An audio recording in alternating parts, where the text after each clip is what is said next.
All right, so now that we've covered the macronutrients themselves, how our body handles them together, as well as kind of those low carb, ketogenic, gluconeogenesis type models, let's focus on the actual hardware here, right? We've mentioned a bunch about stuff going on in the liver, fiber affecting how food moves through the GI tract. Let's talk about the actual organs themselves, so the liver and the GI tract specifically, and how they're impacting how we absorb the food and its relationship with our blood sugars.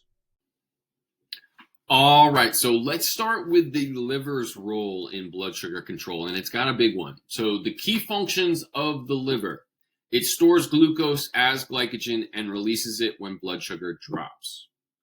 This is the role of the alpha cell, opposite the beta cell, in the pancreas. The alpha cell releases glucagon, which communicates with the liver that we need a bump in our blood sugar, right? So then the liver, which is the storage site for glycogen, which is those long chains of glucose, it releases those into the bloodstream and raises them. In a healthy system, if after exercise, a long-term fast, this is basically the raise blood sugar button. That's all coming from the liver. The liver also produces glucose through gluconeogenesis, which we talked about. The liver is also a filter, right? So it's detoxing harmful substances influenced by dietary choices. It's basically taking on the chin those pesticides, those herbicides, all of the bacteria and viruses that are in our food that were, parasites, what have you. It's basically the stopgap that is grabbing all of those things and getting rid of them through the GI tract. Also, from a digestion standpoint, the liver is what makes bile. Bile is responsible for the digestion of fat and the proper excretion of harmful substances into the GI tract. So liver is just such an important organ. It helps metabolize fat. It catches all the bad things and helps you get rid of it. From a food standpoint, high sugar and or high fat diets, especially when you combine high sugar, high fat, can lead to fatty liver disease, right? And if the liver tissue is compromised in any way, whether it be calcification, fibrosis, lipofuscin, this is going to affect its ability to do its job, okay? And if it can't do its job right, everything downstream of the liver, which is just about everything in the body, is not going to be starting to accumulate some of those toxins or miss out on some of the nutrients that are responsible for the liver to collect. So you need to make sure that you're taking care of your liver. How do you take care of your liver? First off, fiber. Vegetables, fruits, whole grains, these are going to help aid liver detoxification. Part of this has to do with the speed of digestion, right? So if you don't have enough fiber in your diet, this can cause things to move too quickly through your GI tract. If things are moving too quickly through your GI tract, it's going to be harder for the filter to do its job, right? Because things are just moving too quickly. It's not able to grab everything that it needs to. Fat-soluble vitamins and healthy fats, right? Because there is such a unique relationship between the liver and fat metabolization and storage,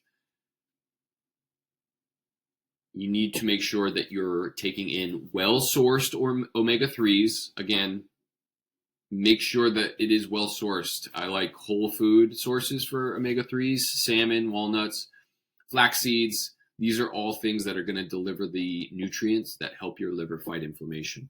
Vitamin A, retinol, again, from whole food sources, is such an important molecule, and this has a lot to do with iron metabolism, which I'm a personal fan of. But cod liver oil and organ meat, beef liver capsules, however it is that you're getting that organ meat, it's an excellent source of very liver friendly food. And an interesting note, the liver loves bitter foods. It helps with digestion. It helps the liver clean itself better. There's There's a lot of things to it that I don't fully understand, but bitter is very good for the liver. And these are just a few examples of some bitter foods. And it's an easy Google search if you wanted to look up more options. Bitter melon, mustard greens, dandelion greens, ginger, grapefruit, Brussels sprouts, hickory root, apple cider vinegar. These are all things that do excellent things for your liver and its ability to digest the things that it needs to.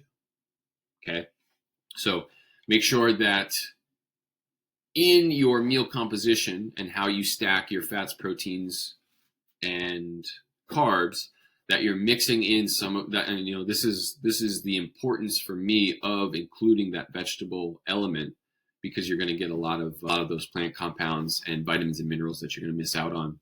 Fiber as well, just those high fat diets. So let's move now from the liver, which is kind of packaging things up for metabolism, to the actual GI tract, which is where things are getting absorbed and how things are getting excreted. So how the gut affects blood sugar. Same thing. It slows things down, right? The methodical, it's called peristalsis, but the methodical massaging of food through the GI tract, that's going to dictate how fast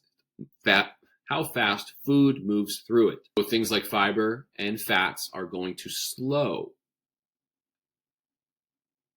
how food moves through. The slower it moves through, especially in the case of diabetes, it's going to decrease those blood sugar spikes. Obviously, the microbiome, the gut bacteria, the healthy strains that are going to help us get the most out of our foods.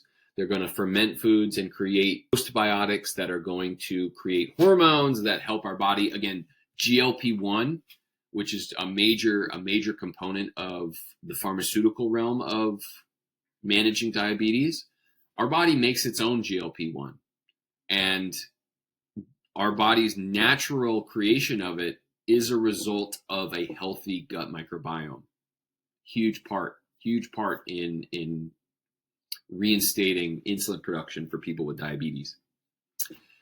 And obviously, a healthy gut is one that's going to digest food better. It's going to absorb nutrients better. It's going to provide all the things that our cells are asking for from an energy standpoint. So obviously, from a food standpoint, we need to give it better things to take better care. Processed foods, the high sugar, the preservatives, dyes, herbicides, pesticides, you name it. These are all things that are going to adversely affect our gut microbiome and leave us either vulnerable to outside inflammation or actually create inflammation in our guts. Again, endogenous inflammatory response is our body telling us something is wrong. And lots of the times I would argue it's telling us something is wrong because what we're feeding it is no good. So ways to help mitigate that: high fiber diets. And depending on where you are on that inflammatory scale, if your gut is just torn to shreds, high fiber can actually hurt a little bit. You would probably want to pace yourself from a fiber standpoint, just because fiber itself is rough. It's roughage, and so it's going to kind of scrape the inflamed tissue, which is not always a good thing. So you need to make sure that you're doing the best you can to fight inflammation, as well as introduce fiber at a healthy rate. So that's going to help gut flora. It's going to help improve blood sugar stability. So gut-friendly foods. You want to get prebiotic-rich foods, right? Prebiotics are the foods that our bacteria feed on. Garlic, onions, bananas. These are all great foods that contribute to healthy gut microbiomes. Specific compounds you'll see at the bottom there. Inulin. Inulin is found in artichokes. It's found in chicory root. It is a very useful and delicious compound that our gut microbiomes love. You can buy it as a supplement. I use it every day. Just a powder, lightly sweet powder that you can mix into just about anything. Psyllium husk is another one. It's a source of great both prebiotics and probiotics. Slippery elm, same thing. It's a prebiotic and probiotic that's going to help move things along in your gut. Probiotic foods, this probiotic means it's the source of the bacteria itself. So fermented foods, yogurt, kefir is a fermented dairy product. Kimchi, sauerkraut, cabbage. I don't know what it is about fermented cabbage, but it's very, very good for your gut. So make sure that you're implementing some of those to make sure that you are introducing the gut bacteria as well as the food necessary to sustain them. And then soluble fiber, again, this is another form of fiber that's going to serve as a food source for the bacteria in your guts. Oats, beans, apples happen to have a lot of soluble fiber as well. This can help slow the digestion, make sure that your gut bacteria have enough time to absorb all of the nutrients that it needs to produce the hormones and byproducts our body needs.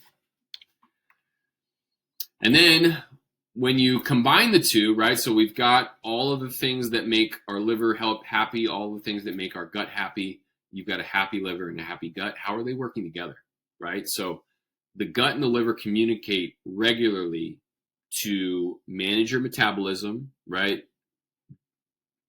Do we have enough energy to do the things we need to do today? Is there anything out of whack that needs to be paid attention to in terms of managing inflammation?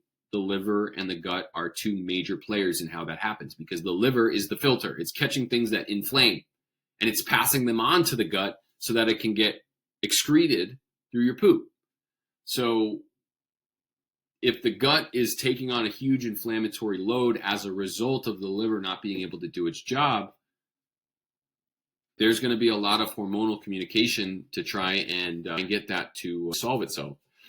So poor gut health can increase liver stress because the gut isn't making the right hormones to help regulate blood sugar, whether it be, that GLP-1 component. This can lead to impaired glucose control, and vice versa. Poor liver function can leave the gut vulnerable to toxin overload because the liver isn't able to catch everything that it needs to. That means what it doesn't catch is being dumped into the gut, where it's causing even further inflammation. So we need to be paying attention to our fiber. We need to be paying attention to our carb content and balancing everything so that both can handle things adequately and enjoy a happy, healthy relationship.